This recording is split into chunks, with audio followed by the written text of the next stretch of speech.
Hi everybody, it's Paula again. It's been a few weeks since I posted my last video and I just wanted to take a quick minute to show a layout that I did with Graphic 45's Steampunk Debutante line, and I'm going to post it up on their Facebook page for their May layout challenge.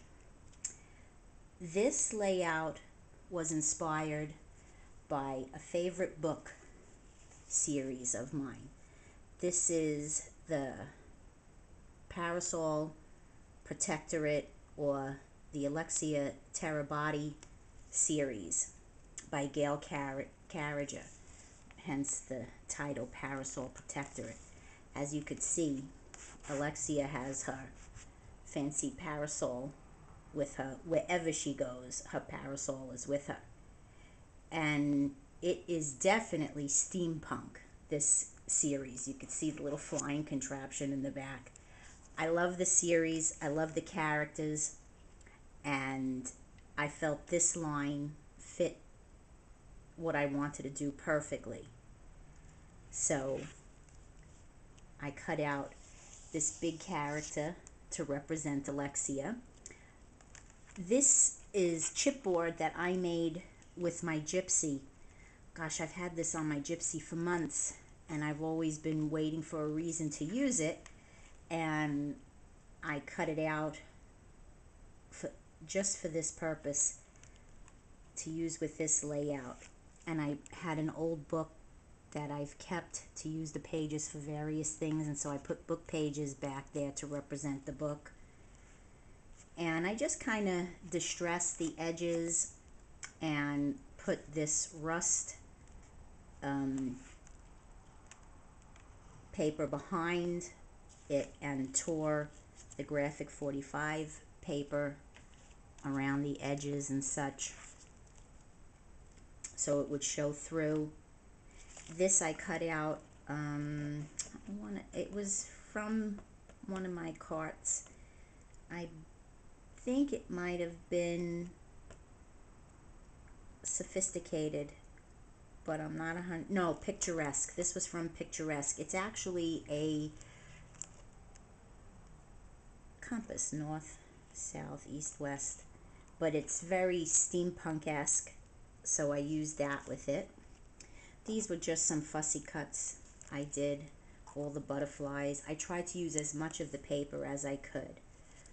These I made with my pins and flat back pearls. This was a pin, this was a flat back pearl, both here and here, and these are my beads. This is also a compass that I got from this neat bead and stone store that has been there forever, and I've lived in this town for 5 years and never went in it, and I finally did, and it was like I died and went to heaven. I could not believe all the stuff I found. So I bought myself, as you can see, just bags of baubles, and so I said this will be perfect to make these neat little pins, which I put behind the cogs from Tim Holtz Sizzix die that I had cut out.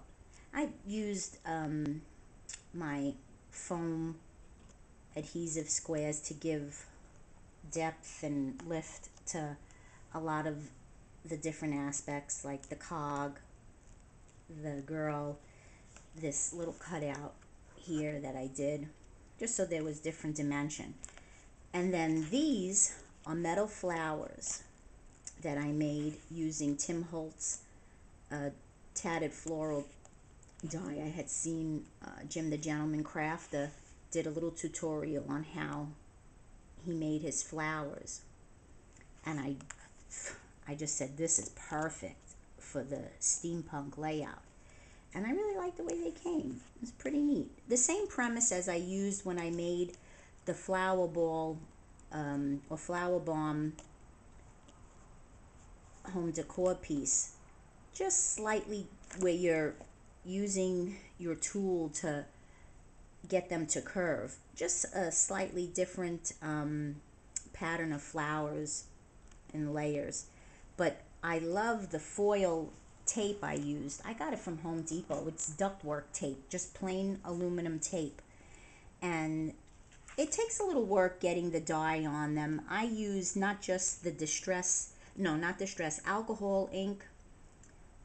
I also used my brick red distress ink pad, and I used some Glimmer Mist and Lindy Stamp Gang to get the color I achieved here. My hands were red when I was through with it, but I just like the way it came. It gave it a neat finish. And I love the butterflies. I'm a butterfly freak anyway. I have tons of butterflies in my collections, but I like the feeling that butterflies bring to a piece. And so I scattered them throughout the layout here and on the compass and on the flower. And I really just like the way the layout came. It's a little different from what I normally do. But the paper, the Steampunk Debutante paper, is just gorgeous. Who am I kidding? Everything Graphic 45 does is beautiful. But I just felt it fit what I was looking for in this layout dedicated to a much loved book series that I've read. I do a book blog as well because I'm such an avid reader. I'll even put a link to it at the bottom of this video. If any of you are avid readers, I am quite sassy in my reviews, especially when I feel passionate about a book I've read. So I'll link that too, because I believe I've reviewed a couple of the Parasol Protectorate books. And Alexia Terabotti is a great character. And so I'm really happy with the way this came. And I hope you like it too. And thanks for watching. And my next creation, I will come back and show you that one. Have a great one. Bye-bye.